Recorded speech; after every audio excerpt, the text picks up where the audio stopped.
गांधी ममता बनर्जी सोचते हैं कि हिंदू खत्म हो जाएगा, नहीं, आप खत्म हो जाएगा, हिंदू कभी खत्म नहीं होगा।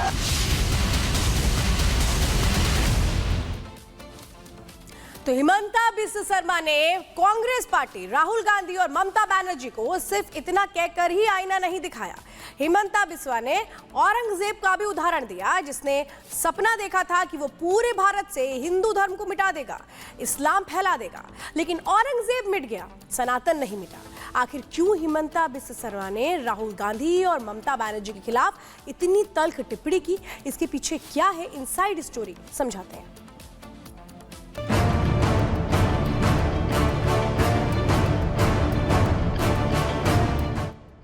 आप खत्म हो जाएगा, हिंदू कभी खत्म नहीं होगा। हिंदू खत्म हो ही नहीं सकता है। आज आपने विपक्ष के हर दूसरे नेता को यह कहते सुना होगा कि अल्पसंख्यकों पर जुल्म किया जा रहा है, लेकिन सच तो यह है कि जुल्म तो हिंदुओं पर होता रहा है। हिंदू धर्म में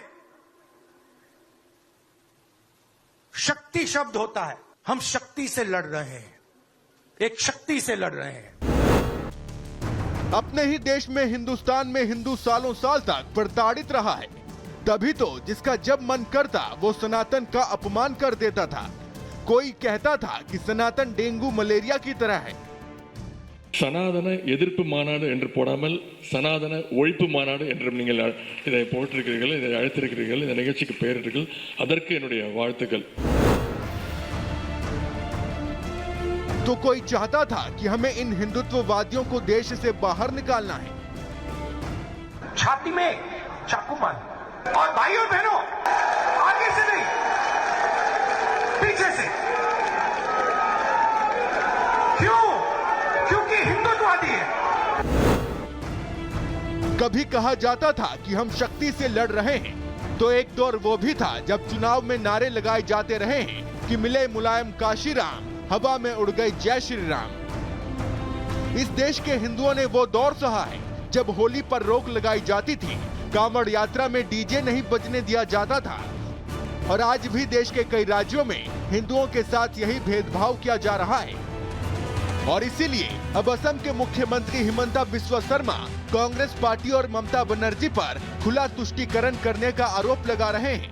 हिमंता बिस्वा शर्मा कह रहे हैं कि राहुल गांधी और ममता बनर्जी हिंदू धर्म को खत्म करना चाहते हैं।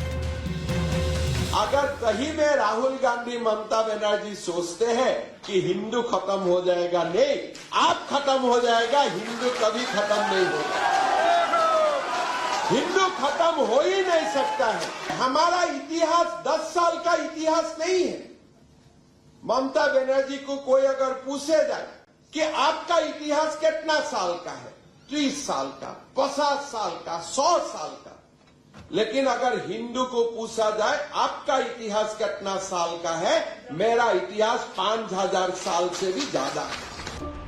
इस देश में हिंदू इतना सॉफ्ट टारगेट रहा है कि कोई कभी भी हिंदू धर्म के देवी देवताओं का अपमान कर देता था, और इसीलिए हिमंता बिस्वा शर्मा हिंदुओं की इस हालत के लिए खुद सेकुलर हिंदुओं को जिम्मेदार मानते हैं। हमारा खतरा दूसरे से नहीं है। मैं कभी नहीं मानता हूं हमारा खतरा मुसलमान से है, ईसाई से है। हिंदू को वीकेंड करने वाला मुसलमान नहीं है, गलतफहमी में मत रहिए। हिंदू को वीकेंडिंग करने वाला व्यक्ति हमारा समाज में ही है। हिमंता बिस्वा शर्मा ने ये तमाम बातें एक पुरस्कार सम्मान समारोह को संबोधित करते हुए कही हैं, लेकिन जब से उनका ये बयान सामने आया है, उनके विरोधी बौखलाए हुए हैं। Bureau report, Republic Bharat.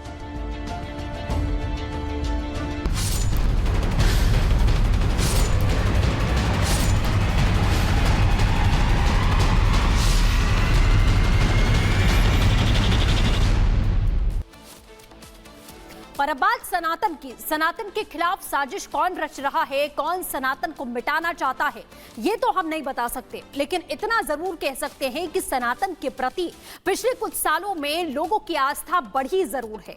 दूसरे धर्म के लोग भी सनातन के रीति रिवाजों को अपना रहे हैं। देखिए इस रिपोर्ट में।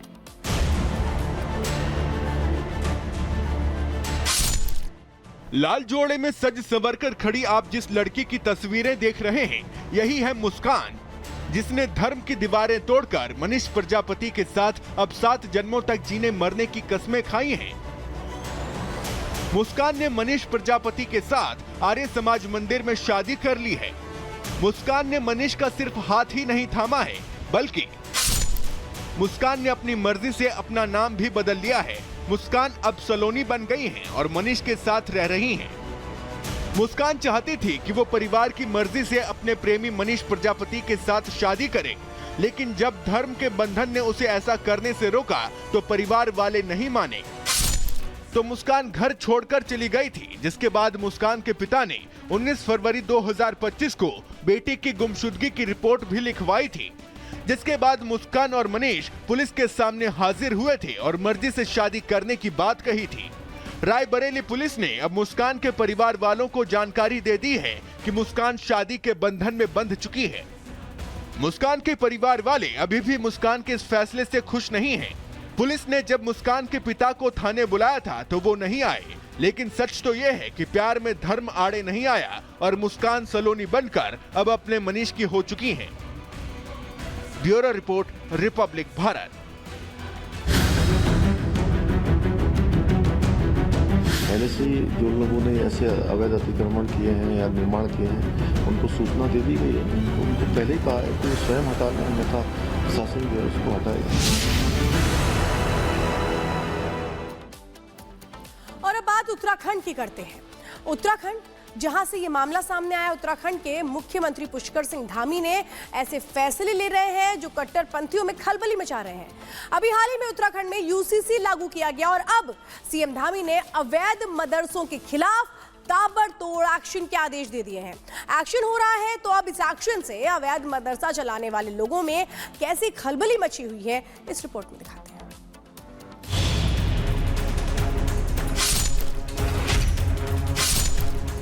जो भी इस प्रकार के अवैध निर्माण है, अतिक्रमण है, उनको हम हटाएंगे। उत्तराखंड के मुख्यमंत्री पुष्कर सिंह धामी लगता है कि सीएम योगी की राह पर चल पड़े हैं।